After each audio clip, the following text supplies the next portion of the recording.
गुरुपूजिताय गुरुदैवताय गुरुकुलस्थायिने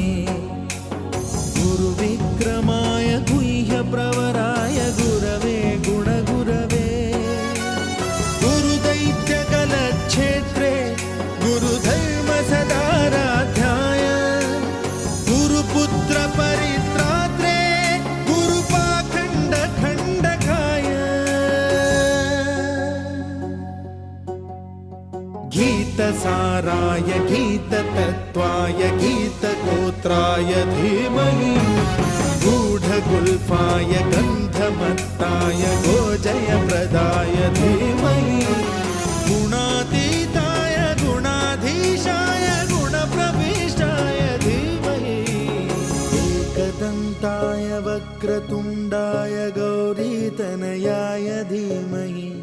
Gajesh